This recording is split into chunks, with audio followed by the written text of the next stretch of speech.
Hello students, कैसे हैं आप सब लोग। स्वागत है आपका मेरे YouTube channel study with doctor Pavan Oberoi पर। मैं doctor Pavan Oberoi of department faculty of commerce. जो है देखिए, इनकम टैक्स जो मैंने बुक स्टार्ट कर रखी है उसमें डॉक्टर R.K. जैन की बुक है और उसमें हमारा जो रेजिडेंस एंड टैक्स लायबिलिटी का जो चैप्टर चल रहा है, तो उसमें मैं देखिए 2 क्वेश्चन अपनी वीडियो में डिस्कस कर चुका था 2 दिन पहले। तो आज जो है मैं क्वेश्चन नंबर 18 इस वीडियो में डिस्कस कर रहा हूँ। 3 क्वेश्चन रह गए, 18, 19, 20। तो 2 वीडियो में मैं ये आपसे 3 क्वेश्चन डिस्कस करूँगा। देखिए स्टूडेंट, जो क्लास की है, मैं जो क्लास में वीडियो अपलोड कर रहा हूँ वो भी मैं अपलोड कर रहा हूँ साथ के साथ, और जो क्लास में नहीं हो पा रही है क्योंकि सारे क्वेश्चंस आपको पता है क्लास में नहीं हो पाते, तो 2 तरीके से मैं अपलोड करता हूँ। तो कुछ वीडियोज़ जो हैं तो वो जो मैं क्लास में कराता हूँ तो वो मैं अपलोड कर देता हूँ, और कुछ वीडियो जो क्लास में जो क्वेश्चंस नहीं हो पाते हैं तो वो वीडियो मैं इस तरीके से आपको जो PDF फाइल के फॉर्मेट के रूप में उसको मैं आपसे बिल्कुल क्लियर करने की कोशिश करूँगा, ताकि ये मैं पूरी किताब जो है मैं आपसे डिस्कस कर दूँ। तो आज जो है इसका रेजिडेंस एंड टैक्स लायबिलिटी का जो R.K. जैन की बुक है, राजीव बंसल SVPD पब्लिकेशन की बुक है ये, आगरा की, उसका मैं क्वेश्चन नंबर 18 जो है वो मैं आपसे डिस्कस करूँगा। तीनों ही क्वेश्चन बहुत अच्छे क्वेश्चंस हैं और एग्जाम में आने लायक क्वेश्चन है, ठीक है ना।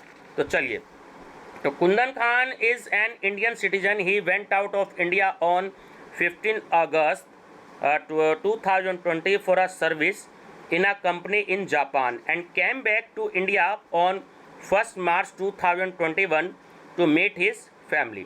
During the previous year, his details of receipts were as follows.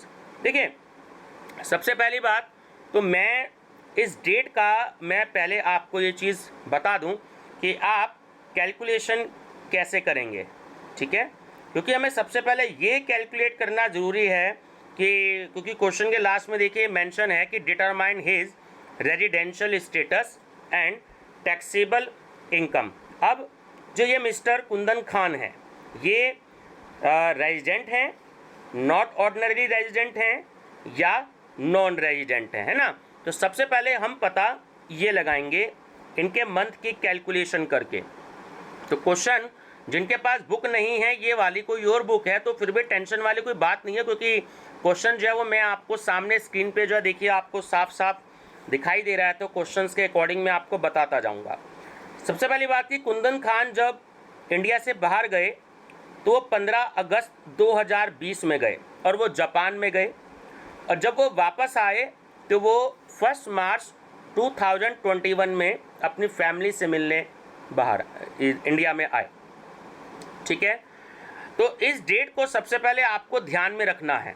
अब देखिए यहाँ ध्यान से, सबसे पहले कि Kundan Khan is an Indian citizen. तो क्वेश्चन की जो फर्स्ट लाइन है जरा ध्यान से देखें, यहाँ पर लाइन मेंशन है कि Kundan Khan is an Indian citizen, ठीक है। तो हमने जब इसके डेज की कैलकुलेशन करनी है तो ये आप सब जानते ही हैं कि Kundan Khan is an Indian citizen. He went out of India for employment, है ना, तो वो एम्प्लॉयमेंट के लिए इंडिया से बाहर गए हैं। तो रूल ये कहता है कि कम से कम उसको इंडिया में 182 दिन रहना चाहिए ड्यूरिंग द प्रीवियस ईयर, यानी कि जो 2020-21 है तो उसको इंडिया में कम से कम 182 दिन रहना चाहिए, ठीक है। बट ही स्टेड ओनली, अब वो कितने दिन इंडिया में रहे, तो आपको ये कैलकुलेशन करनी बहुत ज़रूरी है, ठीक है। तो अब ज़रा ध्यान से देखें कि अप्रैल में 30 दिन होते हैं, तो वो क्योंकि वो जब 1 मार्च को अपनी फैमिली से मिलने के लिए आए, ठीक है, तब आपने कैलकुलेशन करनी है। अप्रैल का महीना देखिए 30 दिन का होता है, मई का महीना जो है वो 31 दिन का होता है, जून का महीना 30 दिन का होता है, जुलाई का महीना 31 दिन का होता है, ठीक। अब अगस्त का महीना 15 दिन का। अब ज़रा ध्यान से देखें, फिर से दिखा देता हूँ आपको। वो जब गए इंडिया से बाहर तो 15 अगस्त में गए, ये बात क्लियर हो गई। तो इसलिए हमने यहाँ पर दिन किसके लिए, हमने दिन लिए यहाँ पर अगस्त 15 के, ठीक है। और क्योंकि वो क्वेश्चन में देखिए फिर से लिखा हुआ है कि वो वापस कब आए अपनी फैमिली से मिलने, वो 1 मार्च 2021 को वापस आ गए। तो हमने मार्च का मंथ भी जो था वो कैलकुलेट कर लिया, तो वो 31 मार्च पूरे दिन हो गए, यानी दिन कितने हो गए, वो 168 डेज हो गए। ठीक है, मैं फिर से बता देता हूँ, कुछ बच्चे ये सोच रहे हो कि हमने अप्रैल से क्यों काउंट किया। तो बच्चों मैं बार बार आपको ये चीज़ बता चुका हूँ, हमारा फाइनेंशियल ईयर क्योंकि 1 अप्रैल से स्टार्ट होता है, तो इसलिए हमने अप्रैल से काउंटिंग करनी शुरू करी है। ठीक है, अप्रैल के 30 दिन, मई के 31 दिन, जून के 30 दिन, जुलाई के 31 दिन और अगस्त के 15 दिन। और क्योंकि 1 मार्च में वो इंडिया वापस आ गए अपनी फैमिली से मिलने, तो मार्च के 31 दिन, तो टोटल हो गए 168 डेज। ठीक है, तो he could not fulfil condition mention in category A. तो जो कैटेगरी ए की कंडीशन है कि 182 दिन जो है वो उसको भारत में रहना चाहिए, तो वो इस कंडीशन को पूरा नहीं करते। तो जो मिस्टर खान है, therefore mister Khan shall be non resident in the previous year, क्योंकि वो 182 दिन की 182 डेज की कंडीशन को फुलफिल नहीं करते हैं, तो इसलिए वो प्रीवियस ईयर में नॉन रेजिडेंट कहलाएंगे। ये बात क्लियर हो गई है, इस बात का आपको ध्यान रखना। अब जो आप हेडिंग मेंशन करेंगे कि computation of taxable income of mister Kundan Khan, और ये ब्रैकेट में आप मेंशन कर देंगे कि अ नॉन रेजिडेंट। ठीक है, for the assessment year 2022, 21 and 22, क्योंकि जब तक आपको ये नहीं पता होगा कि वो 180 दिन से कम इंडिया में रहे या 182 दिन से कम इंडिया में रहे या 182 दिन से ज़्यादा इंडिया में रहे, तब आप तभी क्वेश्चन की कैलकुलेशन करेंगे। तो अब यहाँ पर आपने कैलकुलेट किया अप्रैल, मई, जून, जुलाई, अगस्त के 15 दिन, क्योंकि वो 15 अगस्त में गए थे, और 1 मार्च को आ गए, तो मार्च के पूरे 31 दिन, तो 168 डेज। ठीक है ना। अब देखिएगा कि उन्होंने क्या क्या रिसीप्ट्स ली। तो देखिए, सैलरी ली उन्होंने जापान में, सैलरी इन जापान 1,60,000, तो हम इसे छोड़ देंगे क्योंकि जापान से कोई मतलब नहीं है। उसके बाद interest on debentures of N Indian company received in Japan. देखिए, क्योंकि इंडियन कंपनी के थे, interest on debenture of N Indian company, अब वो रिसीव्ड कहीं भी कर सकते हैं, तो 18,000 उन्होंने रिसीव किया। तो ये जो 18,000 हैं, ये वाले हम 18,000 लेंगे क्वेश्चन में कि interest on debentures of N Indian company being accrued in India. क्यों? क्योंकि वो इंडिया में एक्रूड हो रहे हैं, वो रिसीव कहीं भी कर सकते हैं, चाहे जापान में हो, चाहे लंदन में हो, चाहे ब्रिटेन में हो, तो इसलिए ये 18,000 रुपये आएंगे। ठीक है ना, तो इसका आपको ध्यान रखना है। अब थर्ड देखिए क्या रिसिप्ट्स लिया उन्होंने। थर्ड रिसिप्ट्स है उनकी taxable income from house property in Rajasthan. अब देखिए, क्योंकि राजस्थान इंडिया में है, तो इसलिए जो taxable income from house property थी वो 18,500 रुपये आप पूरे ले लेंगे। ठीक है, क्योंकि वो इंडिया की इनकम है, राजस्थान इंडिया में है। फोर्थ पॉइंट है आपका इसमें कि dividend on shares of foreign company ₹7,500 received out of India. ठीक है, अब इस बात का ध्यान रखेंगे कि जो डिविडेंड, देखिए यहाँ वर्किंग नोट में भी शो कर रखा है कि dividend of foreign company received out of India is not taxable in case of non resident. ये बात आपको ध्यान रखनी है। जो डिविडेंड ऑफ फॉरेन कंपनी है, अगर वो इंडिया के बाहर रिसीव करते हैं तो नॉन रेजिडेंट के केस में वो टैक्सेबल नहीं होता। ठीक है, चलिए फिफ्थ पॉइंट है इसमें आपका एग्रीकल्चर इनकम का, कि agriculture income land situated in Rajasthan.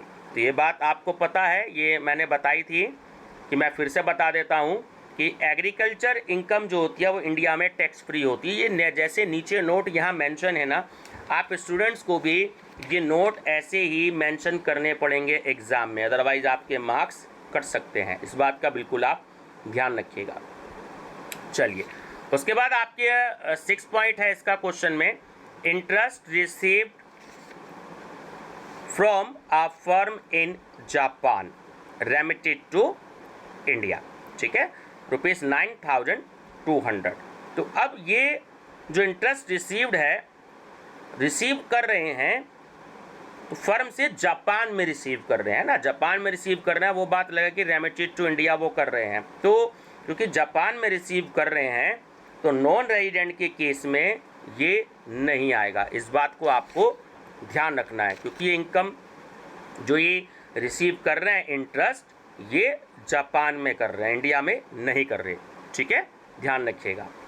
7th है income from business in Rajasthan. तो उनकी हुई राजस्थान में इनकम है, ध्यान दीजिए, और राजस्थान इंडिया में है।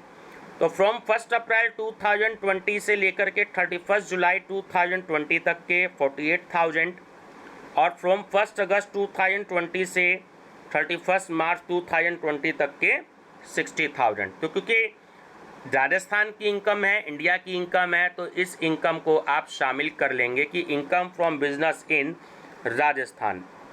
तो दोनों इनकम 48,000 भी और 60,000 भी। ठीक है, चलिए ध्यान रखेंगे। नेक्स्ट पॉइंट है आपका इसमें 8th पॉइंट की payment from public provident fund ₹10,000।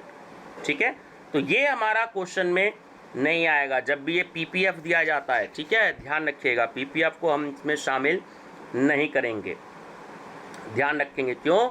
क्योंकि ये आपका अंडर सेक्शन 10 के अकॉर्डिंग एग्जम्प्ट होता है। मैं आपको दिखा देता हूँ कि नोट भी आप देंगे इसमें, कैसे देंगे एग्जाम में, इस तरीके से कि sum receive from public provident fund is exempt under section, ये जो U/S है इसका पूरा नाम है अंडर सेक्शन 10, धारा 10 के अंतर्गत ये कर मुक्त होता है। ध्यान रखेंगे अब आप इसका। नेक्स्ट पॉइंट है इसमें पॉइंट नंबर आपका 9 कि income from Indian partnership firm, ये भी जो है एग्जम्प्ट होता है। ध्यान रखिएगा, ये मैंने आपको बताया है। ठीक है, कि income from partnership firm and dividend is exempt, ध्यान रखिएगा। ऐसी जो इन्होंने 9 पॉइंट दे रखा है कि 10 point dividend from Indian company ₹5,000, तो ये भी एग्जम्प्ट होता है। ठीक है, और लास्ट पॉइंट है आपका कि इंडियन एग्रीकल्चर इनकम ₹12,000, तो ये भी जो है एग्जम्प्ट होती है एग्रीकल्चर इनकम, ये आपको पता ही है। तो ये आपका जो क्वेश्चन था, ये क्वेश्चन बहुत इंपॉर्टेंट था। तो जो आपका आंसर है आप बुक से टैली कर लीजिएगा। आंसर आपका बुक में आ रहा है इसका, आर.के. जैन की बुक में 1,44,500 रुपये। ठीक है ना, तो आप इसको देख सकते हैं। ठीक है, ऐसे ही आप इसको नोट देंगे। चलिए क्वेश्चन नंबर 19 की बात करते हैं। आर.के. जैन की बुक का ये आपका क्वेश्चन नंबर है 9। ठीक है, चलिए। तो taxable income of mister Arvind for the previous year is as follows. तो देखिए बताता जाऊंगा साथ के साथ, थोड़ा सा आपको ये चैप्टर थोड़ा थोड़ा क्लियर हो गया होगा।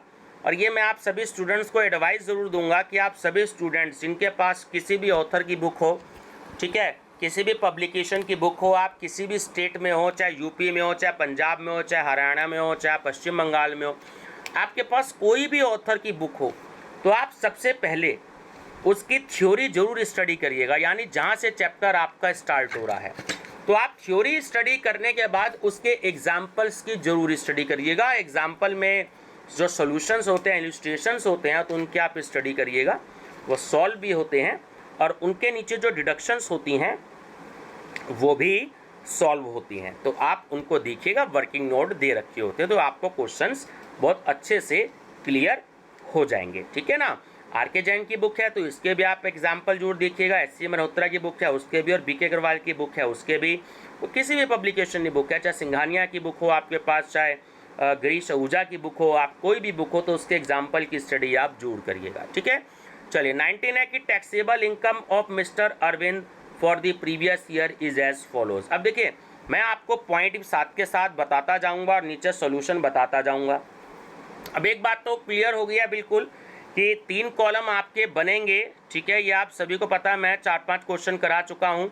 तो पहला कॉलम क्या बनता है आपका रेजिडेंट का, दूसरा कॉलम होता है नॉट ऑर्डिनरी रेजिडेंट का, और तीसरा कॉलम आपका होता है नॉन रेजिडेंट का। सीक्वेंस आप सभी बच्चे सेम रखिएगा, है ना। तो फर्स्ट पॉइंट इसमें देखिए क्या कह रहे हैं आपसे। फर्स्ट पॉइंट कह रहे हैं कि salary accrued and received in India. ये बात मैं आपको समझा चुका हूँ कि सैलरी एक्रूड हो इन इंडिया हो, सैलरी रिसीव्ड इन इंडिया हो, सैलरी अराइज इन इंडिया हो। ठीक है, सैलरी को इंडिया में सेंड कर दिया गया हो, तो जब भी लिखा हो इस तरीके से कि received in India, accrued in India, arise in India और सेंड इन इंडिया या डिपॉजिटेड इन इंडिया, तो आप तीनों कॉलम में वो अमाउंट आप मेंशन करेंगे, तो 30,000 रुपये ये तीनों कॉलम में आपके आ गए, ठीक है ना। चलिए, सेकंड पॉइंट है आपका इसमें कि profits of hotel business in Australia, ठीक है। तो profits of a hotel business in Australia, तो अब ये जो आपके 45,000 रुपये हैं, ठीक है, थोड़ा सा अमाउंट आगे पीछे कर रखा है इसमें, कोई बात नहीं, मैं आपको सीधा बता देता हूँ कि ऑस्ट्रेलिया वाला जो है, देखिए मैं आपको क्लियर सी बात बता दूँ, मैंने पिछले क्वेश्चंस में ये समझाया है कि जो प्रॉफिट्स होते हैं अगर वो इंडिया से बाहर के प्रॉफिट होते हैं, ठीक है, ऑस्ट्रेलिया हो, जापान हो, लंदन हो, अमेरिका हो, तो वो सिर्फ जो स्टार्टिंग का फर्स्ट कॉलम होता है आपका रेजिडेंट वाला कॉलम, तो वो अमाउंट सिर्फ उसमें आएगा। देखिए ये रहा 45,000 रुपये की profit of hotel business in Australia, जो रेजिडेंट वाला कॉलम है 45,000 रुपये सिर्फ उसमें आएंगे, ठीक है। चलिएगा, थर्ड कॉलम है, थर्ड इसमें आपका पॉइंट है कि dividend declared in Canada which was received in India. देखिए रिसीव्ड इन इंडिया कहाँ है ना, इंडिया में अगर वो रिसीव कर रहा है, इंडिया में अक्रूड हो रही है, इंडिया में राइस हो रही है, ठीक है, तो वो आपका अमाउंट जो है तीनों कॉलम में आ जाएगा। तो ये आपका dividend declared in Canada but received in India, तो आपके 10,000 रुपये तीनों कॉलम में आ गए, ठीक है, ध्यान रखिएगा। अब आपका फोर्थ पॉइंट है कि dividend from a Canadian company, यानी कि फॉरेन कंपनी हो गई, received there and deposited in a bank of India. देखिए सीधी सी बात है कि आपको ये देखना है कि वो फॉरेन कंपनी का डिविडेंड है। पहली बात तो इंडियन कंपनी का डिविडेंड होता तो वो एग्जम्प्ट हो जाता है, ठीक है, लेकिन ये फॉरेन कंपनी का डिविडेंड है तो कनेडियन कंपनी है, वहीं पे उन्होंने रिसीव करी है, ठीक है, and deposit in a bank of India. ये बैंक का नाम है, ध्यान रखना, उन्होंने वहीं रिसीव करी और डिपॉजिट भी कर दी बैंक ऑफ इंडिया में, क्योंकि फॉरेन कंपनी का आपका है डिविडेंड और वहीं पे उन्होंने रिसीव किया और बैंक ऑफ इंडिया में जमा कर दिया, ठीक है। तो ये जो आपके 20,000 रुपये हैं, देखिए 8 नंबर का पॉइंट है, ऐसे आपके केवल फर्स्ट कॉलम में अमाउंट आते हैं। इंडिया से कोई मतलब नहीं है इसका, क्योंकि ये कंपनी फॉरेन की है, इंडिया की नहीं है, और इसको फॉरेन कंपनी में ही, फॉरेन कंट्री में ही इसको रिसीव किया है। कनेडियन कंपनी है तो यानी कनाडा में उन्होंने रिसीव किया होगा, ठीक है, ध्यान रखिएगा। चलिए नेक्स्ट पॉइंट है इसमें आपका income from transfer of N immovable property situated in Kanpur. देखिए अब कानपुर तो इंडिया में है आपका, ठीक है ना, तो सीधी सी बात है, जब इंडिया की प्रॉपर्टी है तो वो तो तीनों कॉलम में आपका आ ही जाएगा अमाउंट। तो income from transfer of immovable property in Kanpur, तो 50,000 रुपये आपके तीनों कॉलम में आ जाएंगे, क्योंकि ये इंडिया की इनकम हो रही है आपकी, ठीक है। जो इमूवेबल प्रॉपर्टी है वो कानपुर में स्थित है, कानपुर इंडिया में है, ठीक है। चलिए 6 पॉइंट है आपका इसमें कि interest on debentures of a company of Australia which was received in India. अब देखिए रिसीव कहाँ कर रहा है, वो बात ये है, रिसीव हो रही है इंडिया में, ठीक है ना। तो ये जो 10,000 रुपये हैं आपके तीनों कॉलम में आ जाएंगे, ठीक है, इंटरेस्ट रिसीव्ड, ठीक है, तो 10,000 रुपये आपके तीनों कॉलम में आ जाएंगे, क्योंकि साफ लिखा है कि interest on debentures of a company of Australia which was received in India, ठीक है। तो 10,000 रुपये आपके तीनों कॉलम में आ जाएंगे। चलिए 7 पॉइंट की बात करते हैं। 7th में कि interest received on loan given to mister Peterson a non resident for a business carried in India 25,000, ठीक है। अब बिजनेस कैरिड कहाँ हो गया, इन इंडिया हो गया, साफ लिखा for a business in India. तो जो लोन दिया मिस्टर पीटरसन ने, जो कि एक नॉन रेजिडेंट है और वह बिजनेस कैरिड इन इंडिया है, ठीक है, तो इन इंडिया आ गया, तो ये 25,000 रुपये आपके तीनों कॉलम में आ जाएंगे, ध्यान रखेंगे इस चीज़ का, ठीक है, क्योंकि बिजनेस कहाँ के लिए दिया, भले वह नॉन रेजिडेंट है मिस्टर पीटरसन, लेकिन वो इंडिया में वो बिजनेस लाया जा रहा है। ठीक है, चलिए 8th पॉइंट है आपका इसमें कि royalty received in Canada from Shri Amit of India for technical services provided to a business carried on in Canada.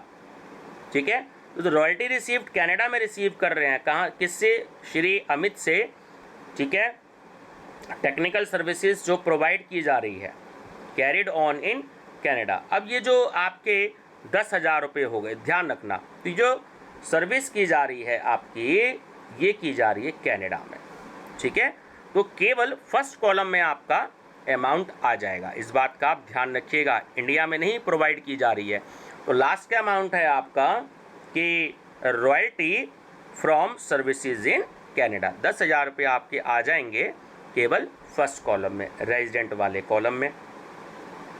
ठीक है, लास्ट अमाउंट की हम बात करते हैं, जो इसमें 9th पॉइंट है आपका कि fee from an Indian company carrying on business in Canada for technical services rendered at Canada which have been directly deposited by the company in his bank account in India। देखिए साफ last में mention कर दिया है कि वो भले ही चाहे बिजनेस दे रहे हैं अपना कनाडा में, ठीक है, तो बिजनेस चल रहा है उनका कनाडा में, टेक्निकल सर्विसेज वो कनाडा में दे रहे हैं, लेकिन जो उनकी पेमेंट है 50,000 रुपये की, तो कंपनी जो है वो इंडिया के बैंक अकाउंट में वो डिपॉजिट कर रही है डायरेक्टली। तो पेमेंट कहाँ आ गई, वो पेमेंट आ गई है इंडिया में।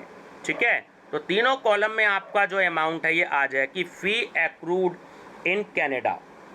ठीक है, एक्रूड कहाँ हो रही है, वो कनाडा में। एक्रूड का मतलब कि वो कनाडा में ही सर्विस दे रहे हैं, कनाडा में ही काम कर रहे हैं, टेक्निकल सर्विसेज दे रहे हैं, तो इसलिए उनके 50,000 रुपये की इनकम बैठती, लेकिन वो भेज का रहे हैं, तो वो इंडिया के अकाउंट में भेज रहे हैं, इंडिया में जो बैंक है उनका बैंक अकाउंट वो वहाँ पे भेज रहे हैं, but deemed to be received in India, तो इसलिए 50,000 रुपये आपके तीनों कॉलम में आ जाएंगे। ठीक है, तो ये सारे पॉइंट्स आपके ख़त्म, और लास्ट में आपका ये टोटल आ जाएगा कि 2,50,000, 1,75,000 और 1,75,000। तो जिनके पास आर.के. जैन जी की किताब है, तो आप अपने आंसर भी साथ के साथ टैली करते जाएंगे, तो उससे आपको क्लियर होता जाएगा। ठीक है व्यूअर्स, तो वीडियो ज़्यादा एक्चुअली बड़ी हो जाएगी, तो जो लास्ट क्वेश्चन है क्वेश्चन नंबर 20, तो वो मैं अगली वीडियो में डिस्कस करूँगा, तो बने रहिएगा मेरे चैनल पर। और दूसरा, मैं कॉस्ट अकाउंटिंग भी बच्चों जो है जैसे क्लास की वीडियो जो है वो मैं अपलोड कर देता हूँ, तो कुछ वीडियो मैं इसी तरीके से भी अपलोड करूँगा आपके लिए। इस समय कॉन्ट्रैक्ट चल रहा है, तो कॉन्ट्रैक्ट का सबसे पहले मैं परफॉर्मा भी अपलोड करूँगा, और जो कुछ उसके इम्पॉर्टेंट क्वेश्चंस हैं कॉन्ट्रैक्ट के, वो भी मैं आपको इस तरीके से समझाने का पूरा प्रयास करूँगा। प्लेलिस्ट सबकी बनी हुई है, इनकम टैक्स की भी और कॉस्ट अकाउंटिंग की। ठीक है स्टूडेंट्स, तो बने रहेगा मेरे चैनल पर study with doctor Pavan Oberoi. Like share subscribe जरूर कर लीजिएगा और बेनिफिट लीजिएगा। Thank you.